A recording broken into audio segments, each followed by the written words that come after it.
sais que beaucoup m'ont réclamé de faire une sorte de série pour que je puisse vous parler du Paris Saint-Germain toutes les semaines et c'est ce que je vais faire. Chaque semaine, je vous sortirai une vidéo pour pouvoir faire le point surtout sur le mercato du PSG. Salut à tous ces frérots, j'espère que vous allez bien et que tout se passe pour le mieux de votre côté. On se retrouve aujourd'hui pour une nouvelle vidéo. Je vais vous relayer toutes les informations qui sont sorties depuis hier concernant le Paris Saint-Germain, que ce soit au niveau des départs, des arrivées, des prêts ou même des prolongations. Mais avant que la vidéo commence, merci à tous ceux qui vont liker, commenter, partager et s'abonner. C'est grâce à vous que j'en suis là. Il y a eu pas mal d'informations qui sont sorties ces derniers jours, que ce soit au niveau des potentielles arrivées, des potentiels départs, des prêts ou même des prolongations. Et on va déjà se concentrer sur un joueur que je vous ai déjà parlé sur ma chaîne. Et n'hésitez pas à aller voir la vidéo où je vous présente Franco Mastantuono.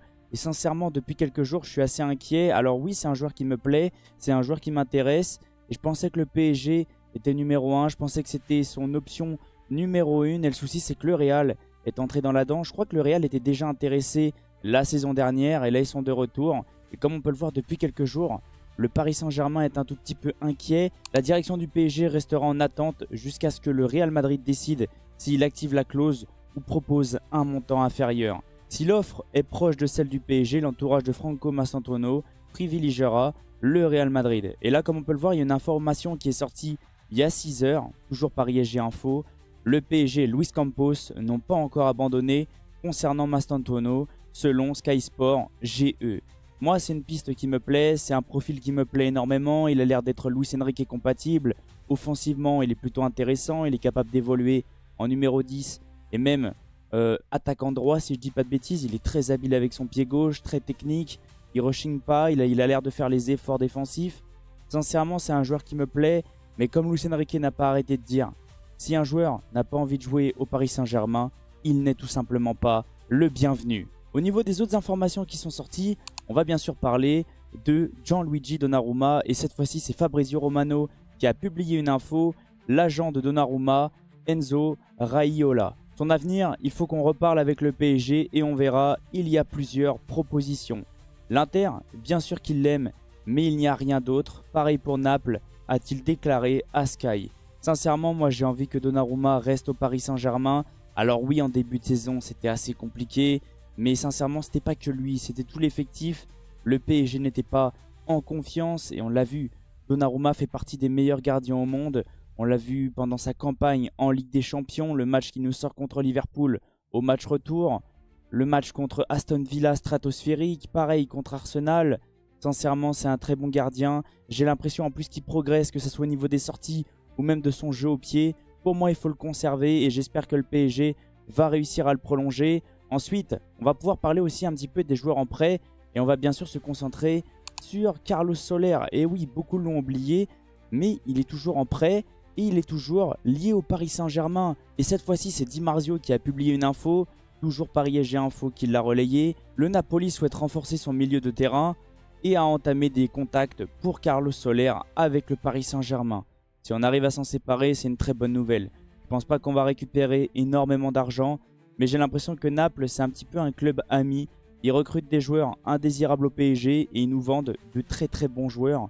Des joueurs comme Cavani, Kvaratskhelia, même Fabien Ruiz. Donc pourquoi pas, j'espère qu'il va partir parce que sincèrement, c'est un joueur indésirable. Luis Enrique ne compte pas sur lui. Et pour moi, c'est un trop et j'en ai marre des prêts parce qu'on fait énormément de prêts et on a du mal à vendre. Ensuite, on va parler aussi des potentielles arrivées. Et j'ai l'impression que Luis Enrique est intéressé par un défenseur central. Mais il y a un souci extra-sportif à cause de l'Ukraine et de la Russie bien sûr. Et je crois que le souci, c'est Safonov. Je ne sais pas du tout comment ça va se régler. Mais le PSG a l'air d'être intéressé par un défenseur central. Et je crois que c'est Ilya Zabarny, voilà. J'avais oublié son nom. Là, c'est Fabrice Hawkins qui a publié une info et c'est Canal Supporter qui l'a relayé. Breaking, le PSG a fait une offre pour Ilya Zabarny. Luis Campos était en Angleterre ce lundi pour négocier. Le joueur a donné son accord pour rejoindre Paris et le club souhaite avancer rapidement sur ce dossier. Bien sûr, pour tous ceux qui me connaissent, vous savez comment je procède, mais pour tous les nouveaux, je vais vous expliquer qu'est-ce que je vais faire juste après. Là, je vous présente toutes les informations et à la fin de la vidéo, je vous présenterai le joueur en détail. Une autre information aussi qui est sortie concernant Gianluigi Donnarumma. D'après le Parisien, Donnarumma veut rester au Paris Saint-Germain et pour moi c'est une très bonne nouvelle. J'ai cru voir aussi une information qui circulait comme quoi il voulait rester parce que bien sûr il est dans le club qui a gagné la Ligue des Champions et je crois que son agent a dit je vois pas pourquoi on irait voir ailleurs. Et ensuite bien sûr on va parler de Marquinhos et ce dossier là fait énormément parler. Moi de mon côté j'ai envie de le garder. Pour moi il a encore 1 voire 2 années pour jouer au haut niveau, peut-être voire plus. Pour le moment je ne sais pas, mais ce qu'il nous a proposé face à l'Inter, ça prouve qu'il peut encore jouer au haut niveau. Et je pense qu'il peut rester au Paris Saint-Germain, même finir sa carrière et rester dans l'organigramme du club. Moi, c'est ce que j'ai envie. Après, on ne ressent pas tous la même chose. Mais pour moi, il doit rester au PSG. Et là, c'est une info de Ilyes Peters, si ça se prononce bien comme ça. Média parisien l'a relayé. Marquinhos réfléchit à son avenir et pourrait quitter le PSG dès cet été, après la victoire en Ligue des Champions. Je pense sincèrement que Marquinhos avait envie de remporter la LDC avant de partir. C'est chose faite, mais moi de mon côté j'espère qu'il va rester. Le PSG ne le poussera pas dehors, mais le club cherche un central droit pour la saison prochaine. Sacrée poussière dans l'œil. Ouais, il a totalement raison parce que même moi quand j'ai vu Marquinhos soulever la Ligue des Champions, ça m'a fait vraiment bizarre. J'ai eu des frissons, j'ai pleuré, bien sûr je l'assume. J'ai pleuré parce que j'avais absolument envie de voir Marquinhos soulever ce trophée. Il a tout fait pour le PSG. Il est là depuis le début. Je crois que ça fait 12 ans qu'il est au Paris Saint-Germain. Il a connu beaucoup de désillusions, des remontadas, des scénarios catastrophiques. Il a toujours été là. Il est resté et il a réussi à ramener le Graal au Paris Saint-Germain. Alors oui, ça fait mal, mais c'est comme ça le football. Il faut l'accepter. Je pense que ça va être compliqué pour certains supporters à l'entendre. Pareil pour moi. Mais s'il venait à partir, je ne me mettrais pas contre Luis Enrique. Ça, c'est impossible. Parce que Luis Enrique, on l'a vu cette saison. Alors des fois, on n'était pas tous d'accord. Mais ça prouve que nous, on est juste assis sur nos sièges ou sur un canapé. Et lui, c'est un vrai coach, c'est un vrai professionnel. Il sait ce qu'il fait, il connaît son effectif. Donc si Luis Enrique a envie de se séparer de Marquinhos, je le suivrai.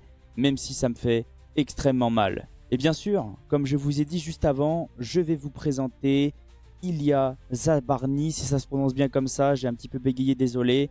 Ilya Zabarny est un joueur de Bournemouth, il mesure 1m86, numéro 27, il a 22 ans. Et ouais, lui aussi est très jeune, très prometteur d'après ce que j'ai entendu. Je connais pas beaucoup de joueurs, je connaissais plus Huysen que lui. Mais on m'a dit que c'était un bon joueur, que c'était un prometteur et qu'il pouvait clairement progresser sous Luis Enrique. Il est né le 1er septembre 2002, il est droitier, ukrainien. C'est pour ça que je vous ai dit juste avant, c'est un peu compliqué avec Safonov. Valeur marchande, 35 millions. Et il est défenseur central. Sincèrement, pourquoi pas. Marquinhos doit quand même avoir une doublure. Même s'il venait à rester pour moi, il faut un joueur derrière lui. Il faut un joueur qui prenne sa relève au fur et à mesure. Mais c'est pour ça que j'ai envie de conserver Marquinhos. Parce qu'au moins, sa doublure, il va pouvoir le mettre à l'aise. Il va pouvoir le lancer avant de quitter le PSG tout simplement. J'aimerais rajouter aussi un petit truc à la vidéo, ça n'a aucun rapport avec le mercato, mais on va parler de Luis Enrique. Beaucoup le critiquaient au début, moi j'étais le premier à vouloir qu'il vienne au Paris Saint-Germain, c'est chose faite, il est arrivé au PSG, la saison dernière a été quand même très compliquée, beaucoup l'ont critiqué, il n'a pas réussi à gagner la Ligue des Champions, mais il avait quand même réussi à atteindre les demi-finales de la Ligue des Champions en 1 an, et regardez, Luis Enrique, le 6 novembre 2024, oui je souris parce que ça me fait extrêmement plaisir. Je le dis ouvertement, je pense que nous allons tout gagner. Et je précise bien, tout gagner. Beaucoup le critiquaient, beaucoup arrêtaient pas de dire que c'était un coach prétentieux. 7 mois plus tard, Ligue 1 c'est ok, Coupe de France c'est ok, Trophée des Champions c'est ok, Ligue des Champions c'est ok, visionnaire. Parce que pour le moment, oui, il n'a pas gagné la Coupe du Monde des clubs et la Super Coupe, mais sincèrement, la saison du Paris Saint-Germain grâce à Luis Enrique, grâce à Luis Campos, grâce à Nasser, a été tout simplement stratosphérique. En tout cas, merci à tous ceux qui sont restés du début jusqu'à la fin. Merci à tous ceux qui vont liker, commenter, partager et s'abonner. C'est grâce à vous que j'en suis là. N'hésitez pas à me dire qu'est-ce que vous ressentez de toutes ces informations. Je viendrai vous répondre avec grand plaisir. Et on va se laisser sur ça bien sûr. Soit on se retrouve pour une vidéo mercato dans la semaine, soit pour mon mercato idéal pour le FC Barcelone. Passez une excellente journée ou une excellente soirée en fonction de quand vous allez regarder la vidéo. Et on se retrouve très vite. Ciao les potes et allez Paris!